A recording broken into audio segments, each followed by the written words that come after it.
Hello and welcome to the Rita Ellen Mirchandani Show. I'm Rita and I'm going to be your host. I'm so excited to welcome you here. Whether this is your first time tuning in or you are returning, thank you so much for being here. And today I am very excited and also feeling a little bit vulnerable about the topic that we're going to go into, which is my spiritual awakening. So there are a few reasons why I've decided to make this episode. The first being that a situation came up this morning with a friend where we were having a conversation about something going on in her life.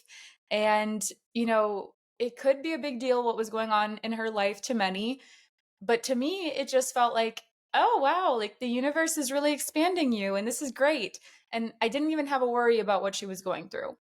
And I shared, because of an experience of mine, why I wasn't worried for her. And, she said, if you haven't made a podcast episode about this, I think you should, because I think people who are going through similar things can learn a lot from this. So that is the number one reason. I think through stories, we can learn so much. And number two, I believe that through others' spiritual awakenings, and this includes me hearing about what some of my teachers have been through, we can avoid repeating the same mistakes. It's funny because parents will often say, don't repeat my mistake. And that seems to be a whole different path. But a lot of the times we can actually learn from coaches or teachers what not to do. And there's something different there. But actually hearing the stories, we can be like, yep, nope, not my path in this lifetime, not doing that. And so those are the reasons I've decided to create this episode today. I have talked about my spiritual awakening here and there, and there's probably this big part of it that I discuss a lot, but there are a lot of stories within that don't get to be spoken about as often, either because they're just, not brought up for topics of discussion, they feel harder for me to talk about, or they just feel like such a distant version of me. It's really limitless. But today, I feel called to really go there. So the way I see this unfolding is I'm just going to explore a different avenue of my life. I'm going to start from the beginning and I'm going to talk about the lessons that taught me. And I'm going to hope that one, you either enjoy a really good story, or two, you find something that helps you in your spiritual journey. And really the way that I kind of envision this talk going is I have my tea. I invite you to grab a cup of tea or your coffee and get comfortable, because I'm just going to be talking to you like I would if we were having a coffee date and you were like, my best friend just sitting there listening to me. That is the way stories seem to like to be carried, and the way that I think that this flows the best out of me. So if we start at the very beginning, one of the questions that I'm asked very often, and I think that it can be helpful to hear, is, was I always psychic? Was I always spiritual? And so that brings me back to the start of my life. And the truth is, I don't think so. So that's a bit of a tricky question, but we're going to dive into it throughout all of these experiences. But I usually say no, I was not, because up until my age of 7, I did have some spiritual experiences where I seemed to have some knowings about the universe. I seemed to have some knowings about people. And my 7-year-old self took what I perceived as others being uncomfortable about these experiences as you shouldn't have these knowings. You shouldn't be intuitive. And she essentially shut that down. So I usually say no, because from about the age of 7 till 25, I do not recall having really intuitive experiences or really deep knowings. For most of my life, I actually really avoided that. I had a mom who I'm so grateful to. She's my best friend. And she was very into all things spirituality, like psychics, astrology. And so I did grow up seeing like a healthy balance where I saw someone who was really into that. But personally, it just didn't interest me. she'd be like, oh, do you want to go to learn about this workshop? And I was like, nope, don't care, don't want to learn about that. And I really resisted it. Now, as I've grown up in life, I've learned that that was me avoiding my inner knowing and being scared of what my intuition would tell me. But we kind of have to start there. So, from my perception, I did not know anything about being psychic, about being spiritual. Like, I didn't know anything about that. And when I was, my ages here might overlap a little bit because I'm just trying to put the age brackets the best I can. When I was 25, I think it was 25, I was dating someone who I really really loved, and I was very very in love. And at the same time, I started to become very unwell in that relationship. And that led to me having an eating disorder at that period of my life. And I always say, like in interviews and when people ask me, like, how is your spiritual awakening? Well, I tell them that it happened overnight. And when I say this, I am not exaggerating because to me, it felt like it literally did happen overnight. So I was 25, 26 in this relationship, and I was very just like not well. I was just not well. I wasn't treating myself well. And essentially, I was at this person's house, and it was like 2 or 3 in the morning, and him and I were in the process of discussing having a breakup, and it was looking like we were going to go our separate ways. And it was done with a lot of love and tenderness on both sides. Like, I didn't necessarily want that, but at the same time, it was just what seemed to be the right thing to kind of happen at that moment. And as we were sleeping next to each other, uh, I I woke up, and I felt this presence in the room. And this presence was like nothing I've ever felt before. And it was so startling to me that like it really just like shook me. And I noticed that then I saw a figure in the room. I saw this person standing there. And at first I actually thought it was a real person, but I realized it wasn't. But they scared me. It didn't feel like an angel. It didn't feel like something nice. It felt like, oh, that is not a good energy. And it startled me so much that I woke up, and basically what it told me was, you're to leave and you're to never come back. And that moment like rattled me so much that I woke up my previous partner, and I said, hey, I'm going to drive home. Like, something woke me up, and I need to leave. And so I did. I got up in the middle of the night and I left. And that moment is ingrained in my mind. Like, is a very jarring moment for someone who's never had a vision, someone who had never had any experiences with anything like that. And I remember it so clearly because when him and I were talking after that night, we would make a joke out of it a little bit where he didn't really know what to describe that as. So he would call it the monster. He'd be like, oh, the monster told me to tell you X, Y, and Z. But as my spiritual experience started to, continue to really evolve, we're going to come back to this moment. So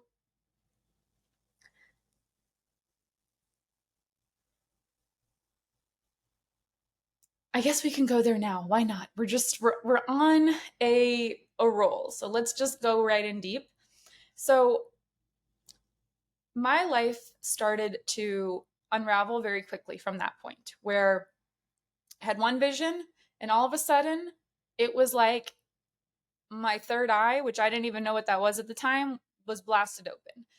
I was having visions of crazy stuff like, uh, you know, beings, people who passed away, just knowings. And I had no idea what to do with any of that. One, I thought I must be going crazy.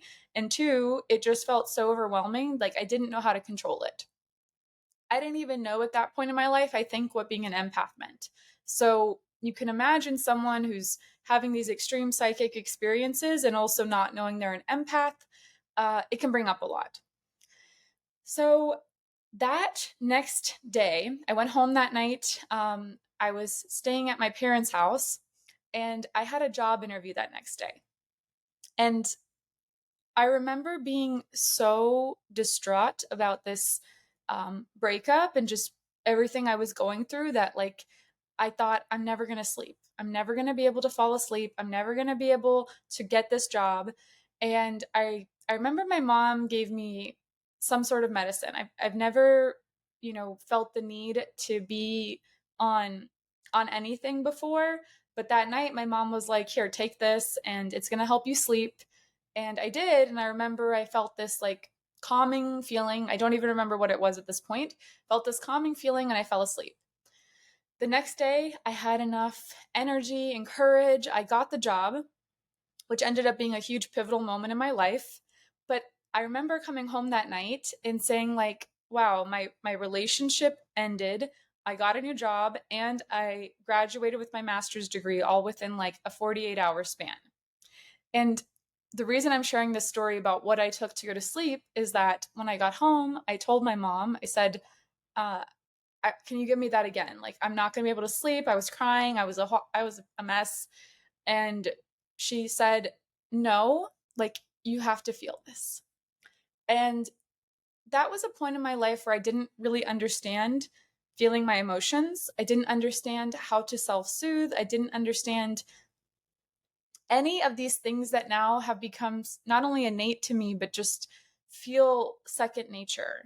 And I did have this thought, though, that if that pill that I took could give me a calming feeling, it could calm me down from the worst feeling I felt maybe ever, uh, then maybe there is a way that I can find this feeling without that pill. Like, I do remember having that thought at that point in my life. And before we go into the next part of the spiritual awakening, I'm going to sidetrack to the future. So we're going around. Now, I believe a lot of my clients ask me, well, I haven't had this extreme awakening. Like, is something wrong with me? Does it mean I'm not psychic? And the answer to this is no. So I believe I had to have such an extreme awakening because I went so long not listening to myself. I went almost 20 years of pushing my intuition aside. So it makes sense that the universe would hit me with a bam and that years of suppression would come up with all these intense visions. And that's why I'm actually really passionate about what I do, because I believe if we're really like open to what the universe wants to tell us, we can avoid to some extent these huge like life altering like earth shattering type of moments. So I just want to say that like if you're on the spiritual path, don't be scared. Don't like be like, holy shit, is that going to happen to me? Maybe if that's what the universe wants, but I'm of the belief that if we're like open to information as it comes, like things like that don't always need to happen. So let that be hopefully a little bit of a lesson here. Like, don't compare yourself to anyone else's path. And more extreme is not always better. So, going back to that story where, I had that vision of that being in the room that scared me and woke me up. I want to talk to you about what happened 2 years ago. So, 2 years ago, I had now been into this path about 4 or 5 years at that point. I was really, I had started already working with clients. I was really having huge strides in my spiritual awakening. And I was at a meditation conference. And at that meditation conference, we did a walking meditation. And in the walking meditation, they told us to have a picture of your past self. And I very clearly saw, I'm going to cry talking about this. I very clearly saw myself in that moment of my life in that bed. And I saw myself being woken up. But this time I saw that the thing that had scared me, the monster, was me. So I had this awakening moment in my spiritual awakening, which, I think never ends, where I realized the monster, the thing that scared the shit out of me 5 years ago, was my future self. And I had this beautiful vision where Rita in that bed back, when she was 25, 26, and then Rita when she was 29, it was me who woke me up. It wasn't a monster. It wasn't some little demon out there. It was me. And I also was able to see in that moment, in that meditation, this future version of me. So I kind of saw myself holding hands with, and I'll do this a lot of meditations with clients now because of this moment. I saw me now holding hands with that version of me and this future version of me carrying me forward. And, it was this idea that, holy shit, I've always got me. So if something is coming up, this is evidence that it is being to some degree implemented by my higher self, that it is to some degree course correcting me. So I'm sharing this with you. And the invitation here is not everything is what it seems in the moment. There is this really popular saying that you can't put the pieces together looking forward. You can only see them looking backward. And when it comes to a spiritual awakening, when it comes to a breakup, when it comes to moving to another country, this is the biggest truth. And so I really just want to let that sit for a moment. This is the biggest truth. You will not understand it as you're going through it. It can take a day. It can take years. For me, it took years. For me to see that I was the one who woke me up and told me to leave. That I was the one who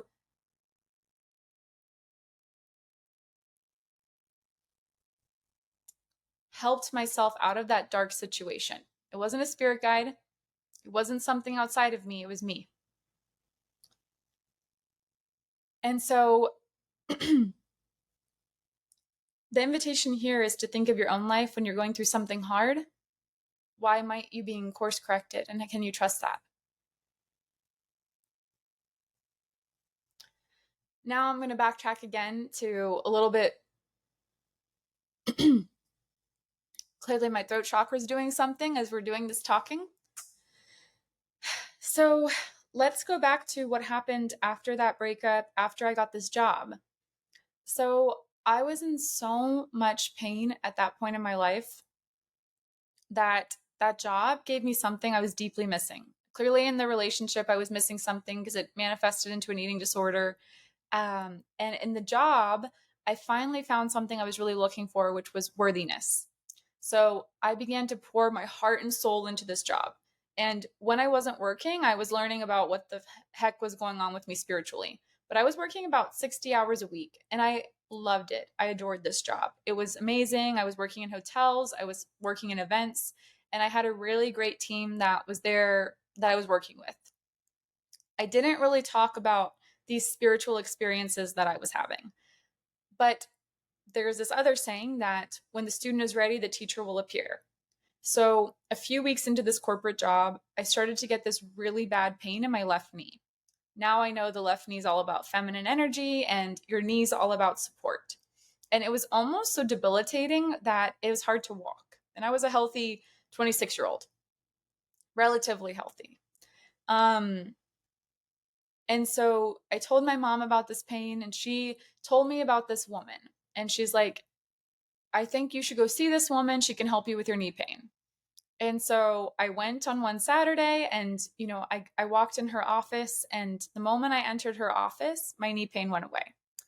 And I've later learned that that is an energetic pain. When I laid on her table, we ended up not talking about the knee, but she ended up becoming my first spiritual teacher. So she practiced different healing modalities of the body, like different massages. And I didn't know that that's what she was really, she helped people connect to their inner essence. And I do remember the first time I laid on her table, I just cried. I couldn't even talk. I just sobbed. I was just in so much pain. I was just so lost and just so broken. And she just let me cry. And then I started to go back to her every week. And I remember that, at one point, I said, well, I sometimes see things, and that doesn't sound good when you say things like that. In a spiritual sense, it makes sense. And I luckily had a mother who again was like, no, Rita, this is a spiritual awakening. This is not, you're not going crazy. Like, there's, you'll know. And I remember the way I first started to understand that this was not just like something random happening to me was this spiritual teacher was like, all right, like, let's meet your spirit guide. This was the first time I ever did it. And that spirit guide gave me a name. It told me a name. And she said, can you tell me what name it said? And at the same time, we said the same name. And oof, it gives me chills.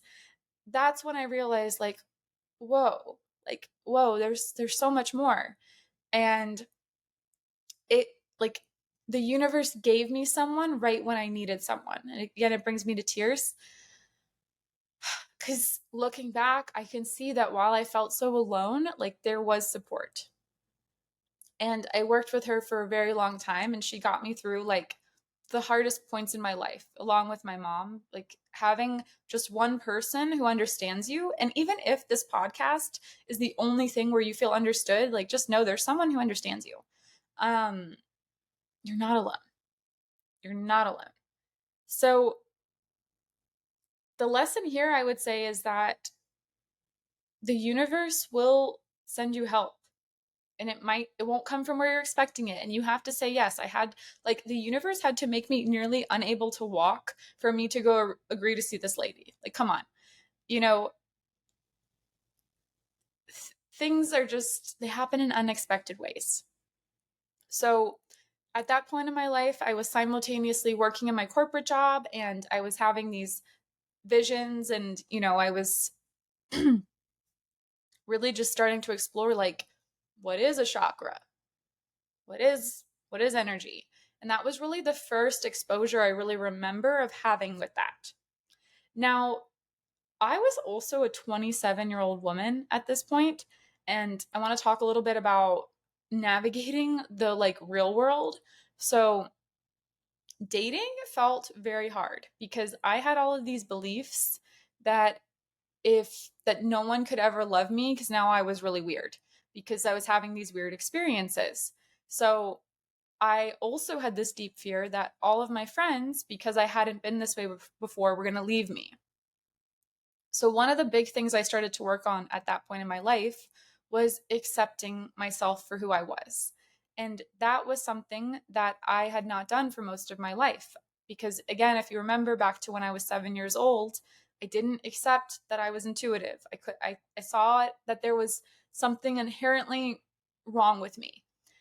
And doing that at 27 really started to shape something within me.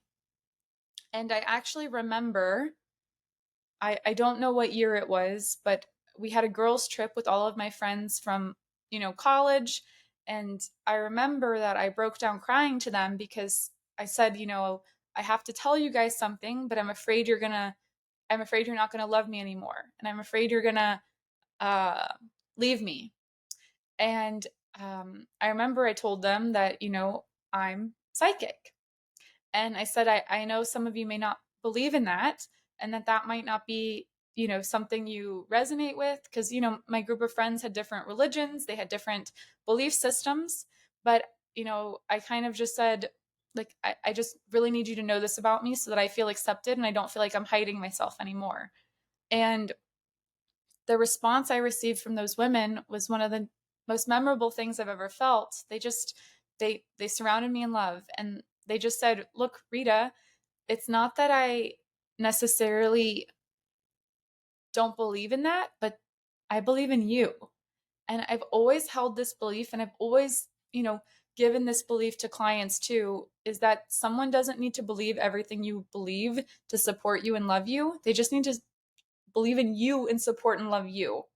And that was also the belief that shifted everything for me in dating. So the second I was like, well, wait, somebody doesn't have to necessarily agree with everything I think and what I do, and they can still love and support me, everything shifted.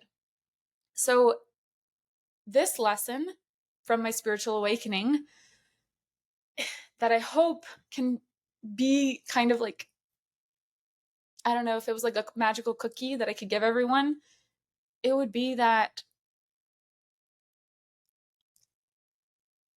we can support each other without necessarily always understanding what someone does or what they believe or even having to agree with them. Like, there's really this belief in the world that I don't like, that people have to completely agree with you or they have to be just like you. Um,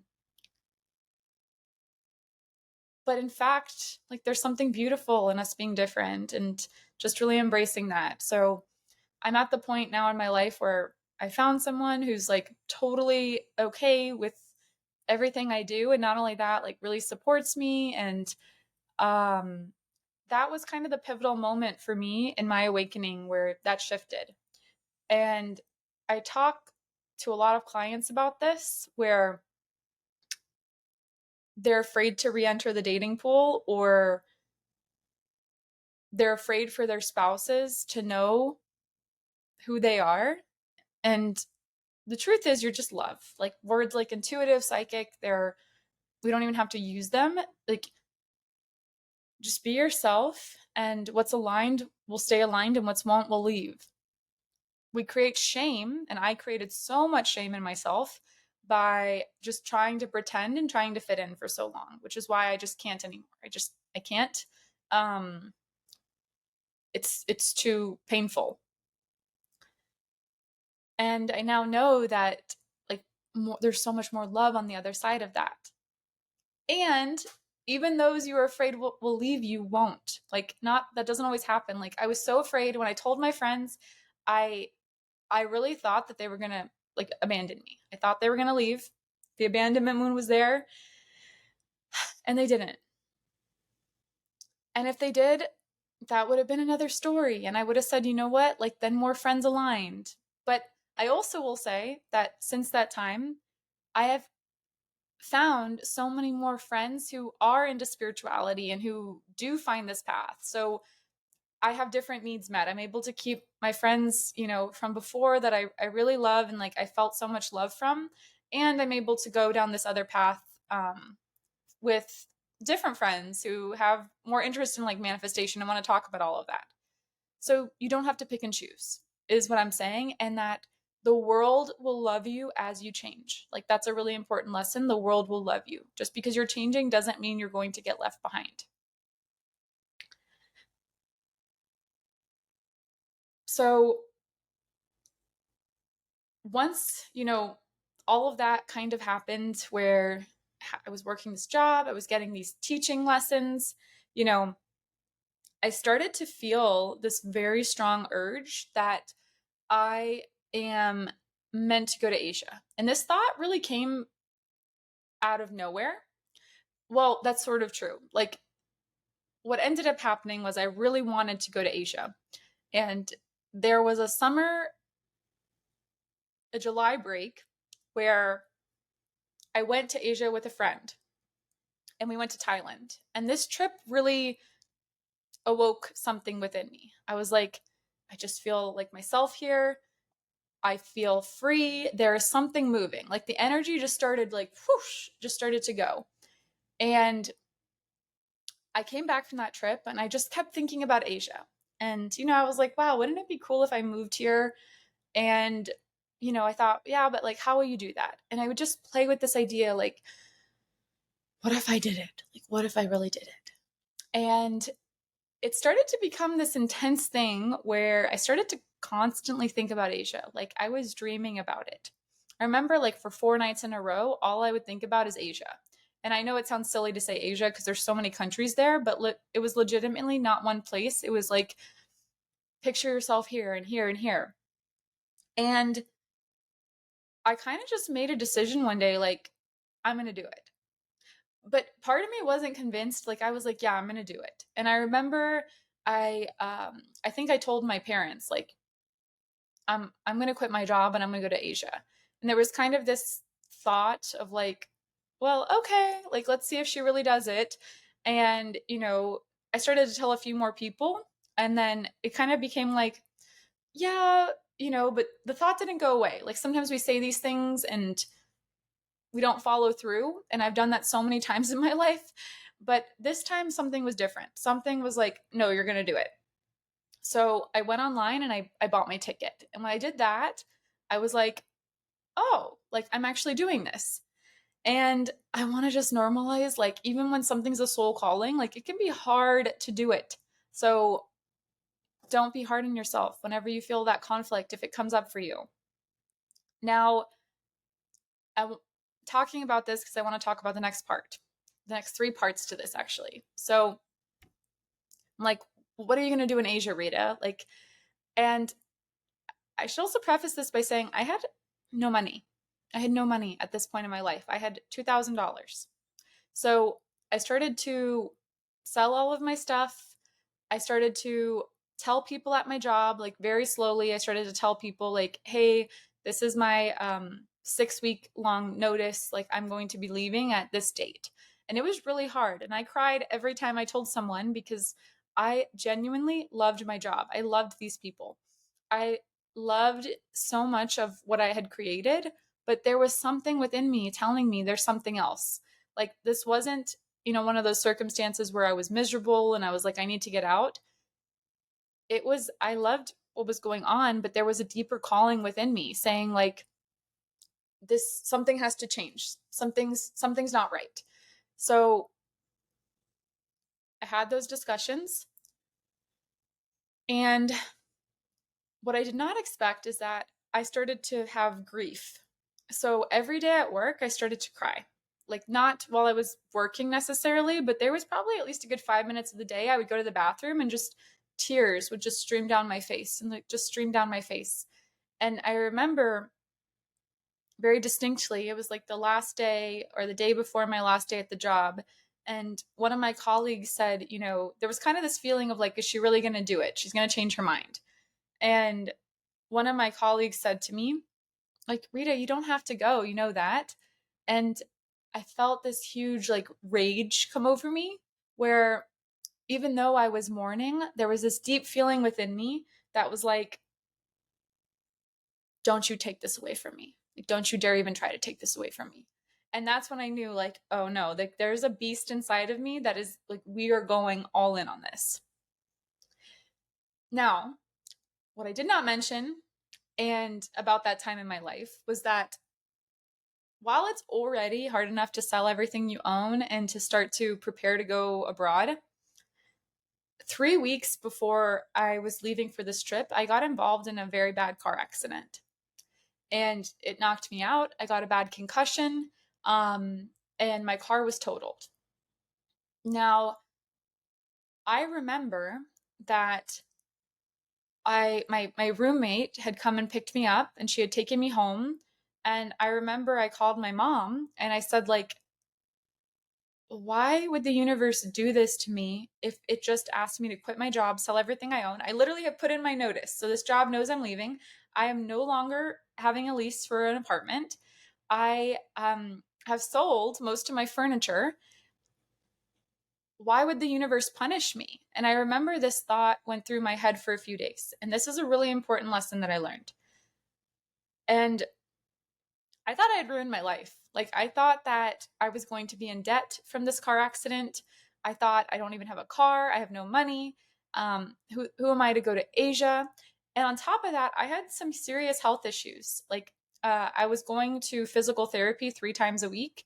And I think even more at first. It might have been 5 days a week at first. And it was because I had lost a huge amount of vision in one of my eyes. I can't at this point actually remember which eye it was, but the amount was substantial. And I kept going to physical therapy, and I just started to say, you know what? I'm going to just proceed as if I'm going. So I just started to proceed as if I was going. And actually, I need to backtrack. I don't think it was 3 weeks before I left. I think it was 5 weeks before I left for my trip that this accident happened. So what ended up happening was that what I thought was the worst thing to ever happen to me ended up being one of the biggest blessings. So I did not ask the insurance company for this, but they called me and they said, look, because of your accident, because of your injuries, we're going to give you some money. And this money was more than enough to cover my trip in Asia. And when I closed my eyes and meditated, I just felt such gratitude to the universe. It told me, it said, like, this money is not just for you. This money is for you to help people on your path. So this is coming as a way for you to explore your spirituality and to help people who are on your path. So don't hold on to this money. Don't put it in a savings account. Like, give. And I really held that vision in mind for that trip. So I'm like, wow, like I have this money. I don't just have $2,000 for this trip. And I mean, it wasn't like, like I won the lottery or anything, but it was more than $2,000. And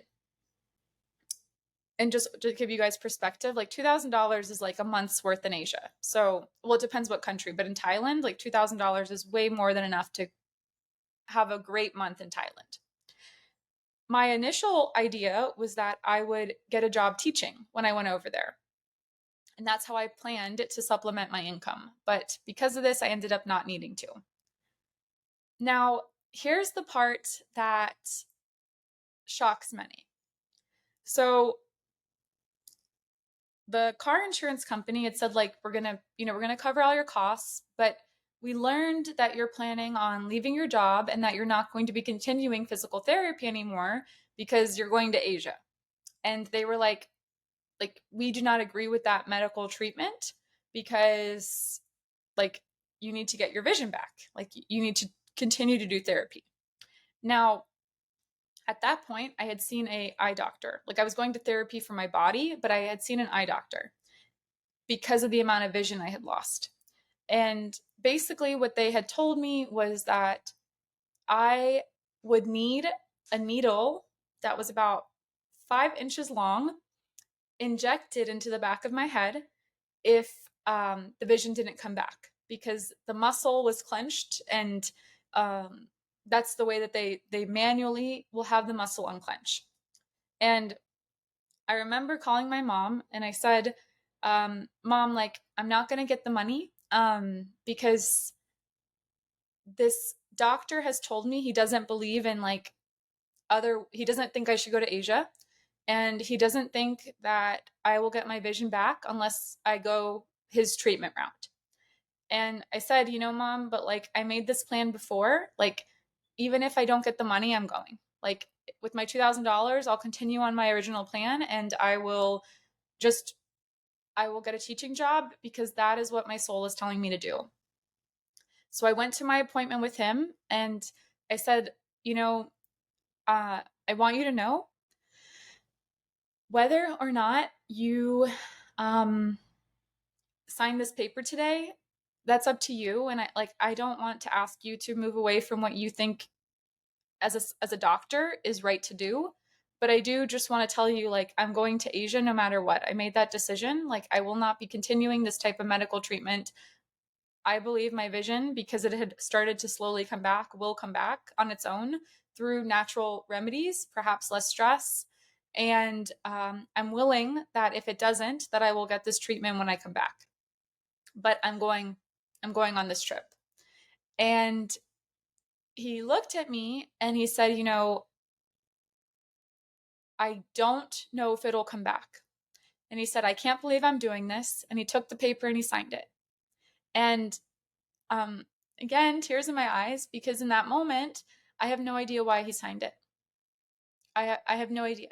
And I could tell he was like really having an internal dilemma on if he should sign it or not. But something clearly spoke to him and said, do this. And because of that, my whole Asia trip was changed. I was able to help a lot more people than I would have been able to on my $2,000. I didn't come back with any of that money. It was all given where it needed to go. And it was also gave me an amazing trip. But the lesson here is, well, there's a lot, I still can't believe that was me sometimes. Like, it doesn't even feel like me, the girl who walked in that doctor's office and was like, well, I'm going no matter what. But I'm not saying don't listen to doctors. Like, if you took that message out of this, you're getting the wrong message. I'm saying that you need to learn how to trust yourself, and that money should not be what drives you in this life on your spiritual path, okay? I've always found that if I just stick to what I know to be true, that it's going to work out. Like, that has always been my MO, and something moved that doctor that day. That's all I can say. That's the way I took it. And I'm proud to say that the vision did come back on its own. So I got lucky. I could have been in a circumstance where, very realistically, coming back to the US, I would have had to have that needle. But just something within me felt very strongly about this. And I don't think that that doctor would have signed that unless something within him felt strongly about this as well. Now, it's really easy to hear stories like this and be like, well, if she did it, I can do it. That's not the point of these stories. The point of this is your inner knowing knows best. You can't manipulate things. If I had walked in there and tried to manipulate my way into that, I guarantee you he would not have signed it. I can guarantee it. I had to be okay that the universe would give me that and then take it away. Like, that, I have to be okay with that, because that's not why any of that happened. Like, I didn't even know, I didn't ask for that money. They called me and told me it was available, and I didn't ask for any of it. It was provided. So when you kind of, what I noticed is that people often will try to manipulate their way into things, and the universe doesn't like that. There is a power in just holding on to your truth and being okay if you don't get it. Like, there are plenty of times where things have not gone the way that I would have envisioned it, and it's always been a blessing. Okay, universe, I learned something from this. Thank you. So, when you feel like your life is crumbling, like, just really want to hone in for a moment that I quit my job and then I got into a bad car accident and I had sold everything I owned, it's not always what you think. Like, again, you cannot know possibly what's going on in that moment. And that is why I share these stories. Like, I hope that there's a theme here coming up about you you just can't know. I had no idea. I was just following what my gut told me. And I was at a point where I had been so low before that when I started to gain confidence, like, nothing could stand in my way. And I would say even now it's harder for me to do some of these things, because now I know I have a lot more to lose, and I have just, fear comes back up when you get to a good place in life. But at that point I had no fear. I was taking on the universe, and there was nothing that was going to stop me. And there's a power in that as well. So just know, even when you are at your what feels like a low point, there is a real power, like, to that. Like, so much power to that. And if you're at a high point, you can still access that, but it does require more, like, really diving into, yeah, the deepness, like being unafraid, unattaching from all the materialism, unattaching from, yeah, just wanting to hold on to things.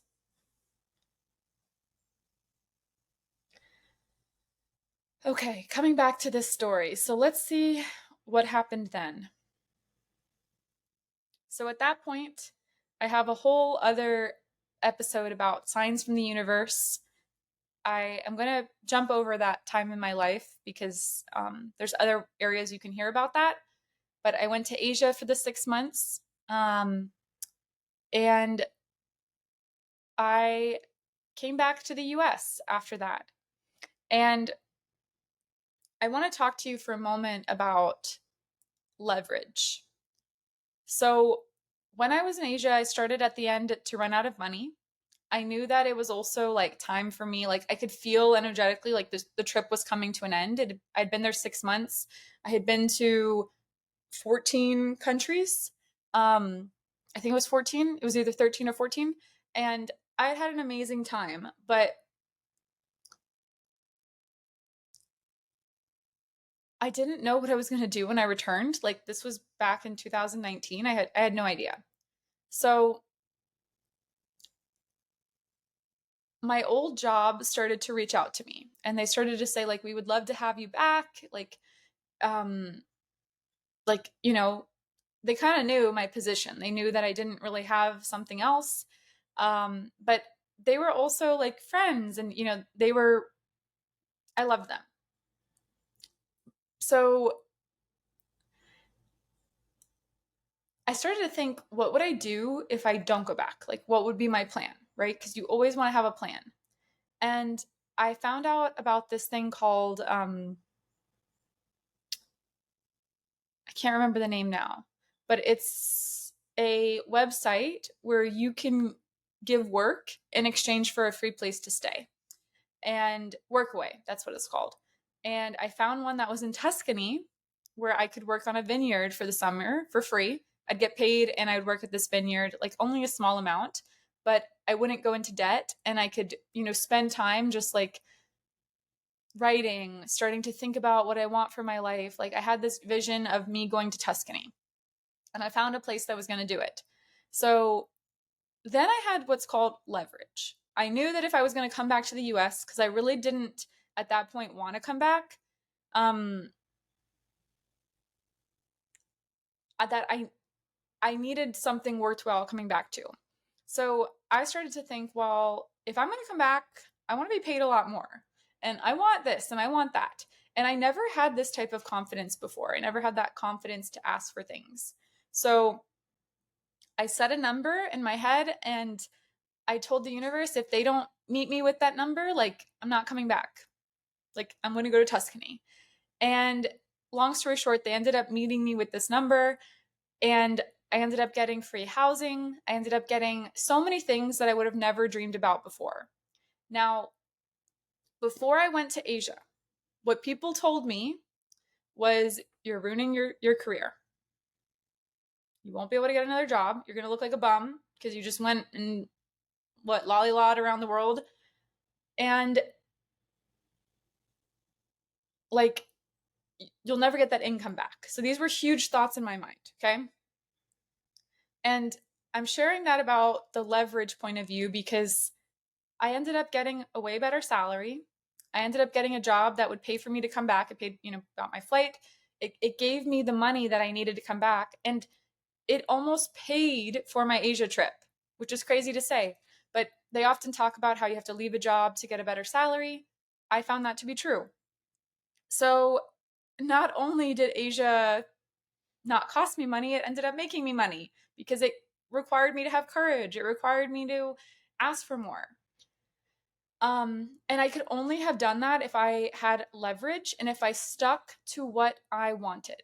So they did not meet me with my initial ask at first. And when that happened, I said no. My plan to go to Tuscany was there. So the universe is going to test you, okay? It's going to say, like, are you sure? Like, I didn't tell anyone that they had offered me a job because I knew I don't think my parents would have been happy if they had heard that I had turned down a job offer. That was already a better salary. That was all of these things because they would have been like, what is wrong with you? But it was an internal thing I knew to be true. Like, if they don't give me the number that I think that I'm worth, I'm going to Tuscany and I am going to go frolic in the vineyards. Like that was my mindset. And I use this a lot now. Like I always make sure I have leverage, always, because you never want to be the one in a position of being the underdog, especially like in corporate America. That was something that came from my spiritual awakening, was learning how to be more empowered and to really stand by what I want. The universe will test you. You have to be ready and you cannot give into it. Like, don't have such little faith in yourself that you give into it constantly, because then it's not going to believe that you are who you say you are.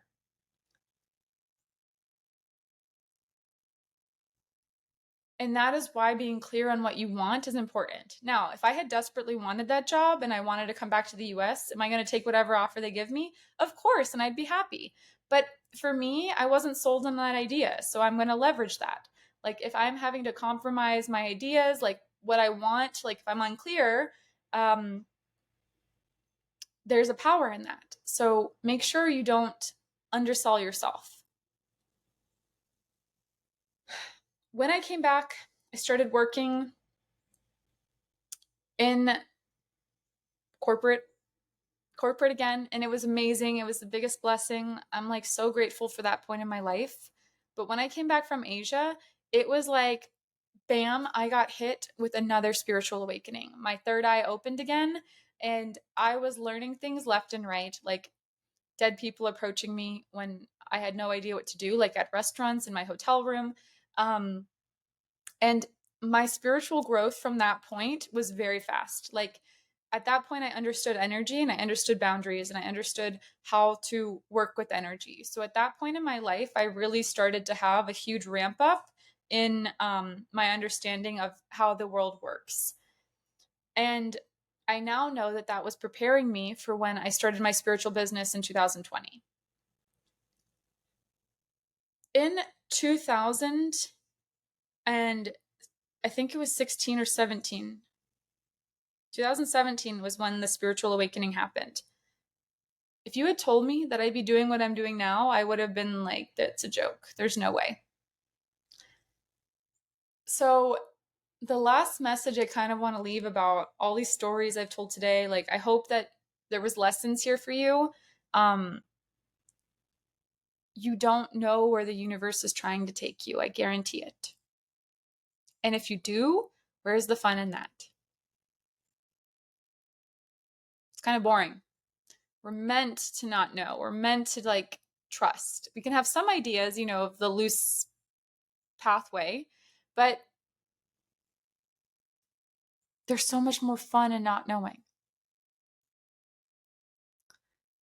I've become such a better teacher, leader because of all of the really low things I've experienced and all of the hard things I've had to move through and navigate through.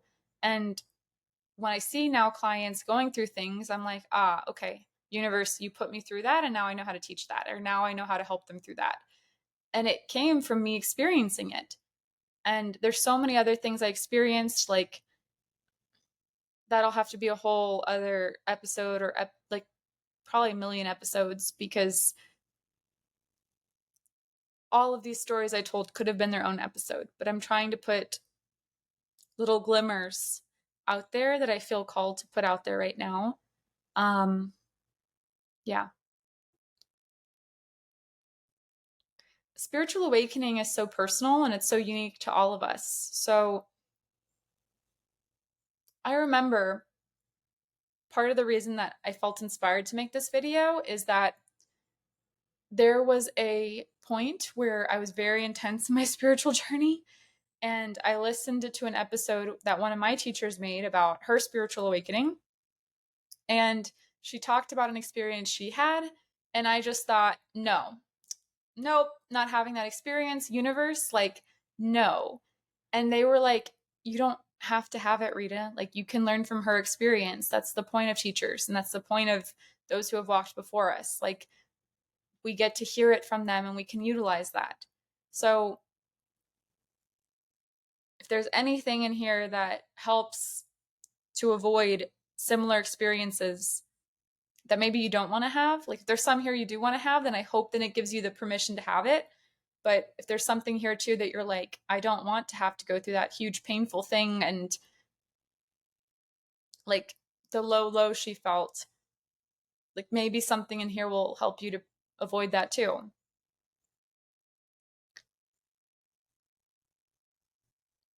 It's kind of strange because while I tell these stories, some part of me just feels like it's just such a distant version of myself. Like I see these photos of me and I love her, and it just feels so long ago, even though it wasn't.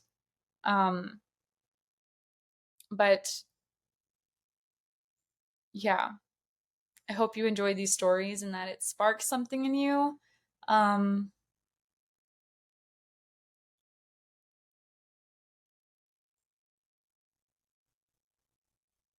you never know where the universe is taking you. I think that's the main lesson from all of this. I sure didn't, and I sure don't. Well, I kind of do, I think.